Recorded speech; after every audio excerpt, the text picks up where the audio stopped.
Hello and welcome to Art Snaps. I'm Katie and this series is all about Swindon's collection of modern British art. And over the next 10 episodes we're going to look at some of the collection's most important and interesting pieces. We're on our third Art Snap now, and if you've listened before you'll know that I've been telling you all about how amazing Swindon's collection is and how lucky we are to have it here at Swindon Museum and Art Gallery. So in this episode I thought it might be fun to think about how the collection began and how this enabled it to grow in the way it has. I'm going to stick to the format of talking about three selected artworks, and we're going to look in detail at pieces created in the mid-1940s by L.S. Lowry, Henry Moore and Iskan Alders. But first I want to tell you a little bit more about the man who started it all. His name was Herbert James Powell Bomford, better known as Jimmy Bomford. He was born in Surrey in 1896 and grew up to be a man of many talents and interests. He served in the RAC as a navigator photographer, farmed briefly in South America, and joined the London Stock Exchange. He was also involved with amateur radio, yacht racing and motorboat racing, for which he won a number of medals. In the mid-1930s, fearing the turmoil of the threat posed by Germany and anticipating the food shortage which would result from war, he decided to purchase 2,000 acres of land in Aldbourne in Wiltshire. There he ran a large and successful farm which contributed to the war effort, and was also host to some celebrity-filled parties. But that wasn't all for this interesting and wealthy fella. He was also interested in modern art and amassed a huge collection of work by important artists, including the modern masters Pablo Picasso and Henri Matisse. His collection of modern British art was extensive and comprehensive, and it was in 1944 and 1945 that Bomford gifted 21 of those works to Swindon. And this really helped to form the core of Swindon's art collection. In fact, the artworks included are still among the most important works in the collection today, and really gave it the foundations it needed to grow in the way that it has. So in honour of the donation itself, I've chosen artworks from the mid-1940s to discuss today. Interestingly, these three pieces are undeniably bound up with the backdrop of World War II, against which they were created and donated to Swindon. To begin, we're going to look at one of the most popular artworks in Swindon's collection, Winter in Pendlebury, painted in 1943 by Lawrence Stephen Lowry, better known as L.S. Lowry.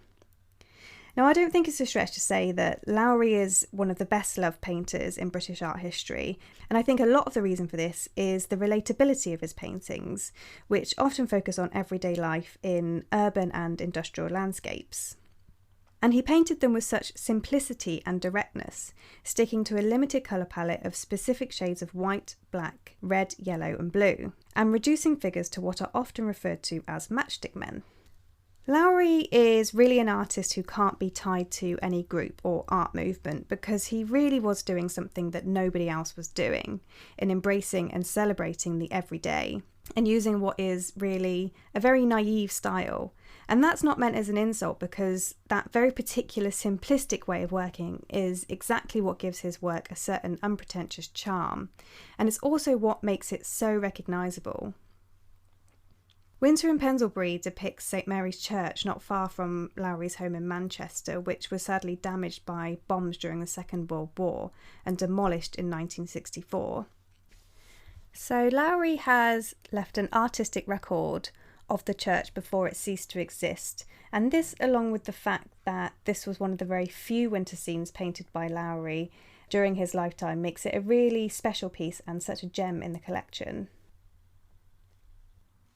Another very special piece from the Bomford donation is Iskan Alders' composition from 1943. Alders isn't a household name in the same way that Lowry is now, but is another artist with a very unique artistic vision. And his story as an artist who started in Germany and wound up in Wiltshire is both tragic and interesting. Alders was a Polish-born artist who was a leading painter in the Dusseldorf art scene during the 1920s, but in 1933 he was forced to flee Germany when he was faced with Nazi persecution, because he was everything that Nazi authorities wished to criminalise. He was Polish, Jewish, a communist and an abstract artist, so he was forced to flee his country and spent 6 or 7 years travelling restlessly around Europe. Meanwhile, his art was condemned as degenerate art by Nazi authorities who hated modern art, which, with its lack of traditional values, was considered un-German. In 1937, a huge exhibition of banned artworks included 25 of Alders' artworks, which had been seized from public collections. During World War II, after serving in the Polish army, Aldler wound up in Britain, and eventually in 1943 he moved to London, where he met Jimmy Bomford, and Jimmy gave him a place to live and provided him with a studio in Oldbourne where he could continue working right here in Wiltshire. And it was around about that time that he painted Composition. As you can see, it's a very melancholic, anxious piece of work in which a skeletal figure with a palette represents the artist. And it's possible that Aldler is very much reflecting on his experiences as an artist who has been tormented by his experiences as a degenerate artist and a refugee, and who had lost his family in the Holocaust. But despite such tragedy and sorrow, I do like to think that the little yellow circle in the top right-hand corner represents some kind of hope, perhaps a small shred of optimism which came with the new life that Bomford offered him. Finally, I want to look at Henry Moore's 3 Women and a Child from 1944. This is one of 2 drawings by Henry Moore presented to Swindon's Collections by Jimmy Bomford. Now, to many people, Moore is best known for his large, abstracted sculptures based on human forms, which are placed in cities all over the world. But Moore's drawings are extremely important too, and he felt that a long-term study of the human figure was the necessary foundation for a sculptor. And sometimes he drew specifically in preparation for a sculpture, and other times he created standalone drawings. And it was actually with his wartime drawings that he shot to fame. In 1941, he was appointed by the government as a war artist, and this is when he produced his well-known shelter and coal mining drawings. Swindon's drawing 3 Women and a Child isn't directly related to a sculpture either, but it was drawn during the time period he was creating his Madonna and Child sculpture for St Matthew's Church in Northampton, so it's possible that he was making drawings which related to the theme of motherhood. However, it's also quite similar to Moore's depiction of the 3 Fates from Greek mythology, which was actually one of his shelter drawings created during the Blitz 3 years earlier. This also depicts 3 solid, monumental figures in a claustrophobic space, one of whom is holding a baby. Like his sculptures, Moore's drawings are influenced by natural forms such as bones and rocks, as well as the human figure, and he also loved primitive sculpture, and he visited Stonehenge as well as the British Museum, where he studied Egyptian, ancient Greek and Etruscan figures. The simplicity, directness and monumentality of what he saw is reflected in 3 Women and a Child.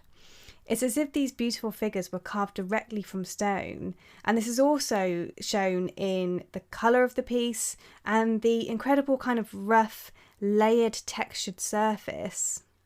It's really a very beautiful kind of sculptural and almost quite poignant drawing.